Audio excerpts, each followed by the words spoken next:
Hi, I'm William Malik with your bit of security for September 18th, 2024. I'm going to talk about the science of datology, but I'm going to approach it obliquely. I've noticed recently that many information security companies are moving to a channel-only strategy. And this is interesting to me. First, it said, is there no such thing as a specialist in information security selling? Or is the problem that information security has become so commoditized that it is entirely a red ocean? And so you're better off not doing the selling. Well, moving back from those somewhat emotional responses, the point is that if you have a dedicated sales force that can carry the message effectively, you should use it.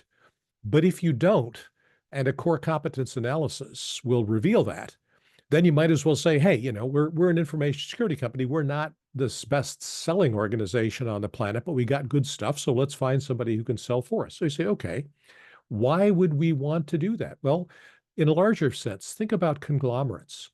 They stopped working because of bureaucratic arteriosclerosis. You had middle managers creating little fiefdoms. You had silos of information developed. You had dead ends in processes, inefficiencies abound. And so you say, well, let's let the cool breeze of competition blow through this. We'll break up the enterprise. And we saw investors doing this to many large conglomerates. They'd say, as efficient as it seems by doing this stuff yourself, we think you're better off if you just bust it up. And so we've seen so many conglomerates come to pieces, and getting rid of the captive sales force seems to be an effective strategy for a lot of organizations, not just information sec. So you focus on core competence, maximize profit and return on investors, are able to attend to what you're best at, which is creating and delivering and supporting a fine security product. But let's take a look at this from a different perspective. An organization that insulates itself from marketing forces has three choices. It can either pay attention to external forces before they become overwhelming, or it has to break itself up, or it'll be torn up. So what do you do to avoid that? Well, first, you have to identify the weaknesses. You have to say, okay, where aren't we strong? Then you have to go about figuring out what is happening outside. You have to then understand where those vulnerabilities are, what a force could do. And finally, you've got to remediate the consequences of that threat and take that information knowledge forward. Does that sound familiar? This is the core pieces of cyber threat response. Understand your environment, identify vulnerabilities, take action proactively to stop them when something happens, identify, correct, respond, and then reinforce.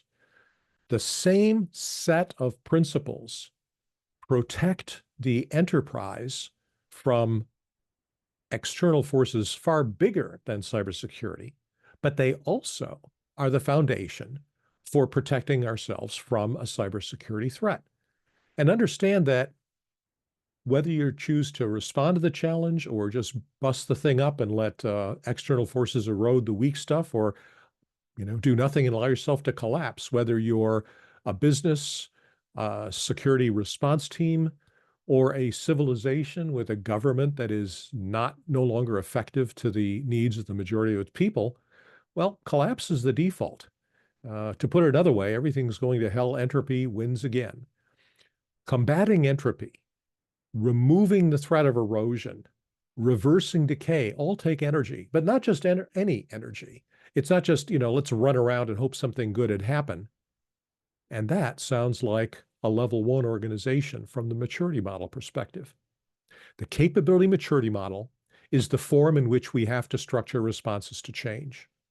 The cybersecurity response is the set of actions that we need to take to deal with change and respond to opportunities. And that's our bit of security for Wednesday, the 18th of September, 2024. I'm William Malik. Be safe out there.